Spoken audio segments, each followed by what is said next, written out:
ஓம் come கணபதியே நம. அனைவருக்கும் வணக்கம். ஒரு செயலை தொடங்க உங்கள் நட்சத்திரப்படி தாராபலன் முக்கியமாகும். அதன்படி இன்று அஸ்வினி மகம் மூலம் நட்சத்திரத்தில் பிறந்தவர்களுக்கு சேமதாரை முன்னேற்றம், ஆரோக்கியம் மற்றும் மகிழ்ச்சி தரும் உத்தமம். பரணி பூரம் பூராடம் நட்சத்திரத்தில் பிறந்தவர்களுக்கு விபத்து தாரை, கோபத்தால் காரிய இழப்பு, வாய்ப்புகள் தவறுதல் ஏற்படலாம், நிதானம் தேவை. கிருத்திகை உத்திரம் உத்திராடம் நட்சத்திரத்தில் பிறந்தவர்களுக்கு சம்பத்து தாரை, பொருள் வரவு, காரிய சித்தி, புதிய முயற்சிகள் செய்யலாம், உத்தமம். ரோகிணி அஸ்தம் திருவோணம் நட்சத்திரத்தில் பிறந்தவர்களுக்கு ஜன்மதாரை, மனக்குழப்பம் மற்றும் பதற்றம் தரும், நிதானம் தேவை. மிருகசீரிசம் சித்திரை அவிட்டம் நட்சத்திரத்தில் பிறந்தவர்களுக்கு பரம மைத்திரதாரை, புதிய முயற்சிகள் செய்யலாம், காரிய அனுகூலமாக அமையும், உத்தமம்.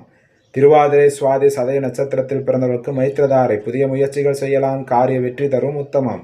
புனர்பூசம் விசாகம் போராட்டாதி நட்சத்திரத்தில் பிறந்தவர்களுக்கு வதைதாரை, உடலில் சோர்வு, மனதில் இனம் புரியாத கவலைகள், பணிகளில் நாட்டமில்லாமல் ஏற்படலாம், கவனம் தேவை. பூசம் அனுசம் உத்திரட்டாதி நட்சத்திரத்தில் பிறந்தவர்களுக்கு சாதகதாரை, எண்ணம் ஈடேறுதல், முயற்சிகள் சாதகமாகும், உத்தமம். ஆயுள்யம் கேட்டை ரேவதி நட்சத்திரத்தில் பிறந்தவர்களுக்கு பிரத்யேகதாரை, சிக்கல், கவனச்சிதறல், வீண் அலைச்சல் ஏற்படலாம், நிதானம் தேவை. ஸ்ரீ ஆதித்ய பிரசன்ன ஜோதிடம் ஜோதிடர் அடியேன் எஸ் பத்மநாப பிரபு சாஸ்திரிகள். ஜாதகம் பார்க்க தொடர்புக்கு 97 91 68 17 14 என்ற எண்ணை அழைக்கவும்.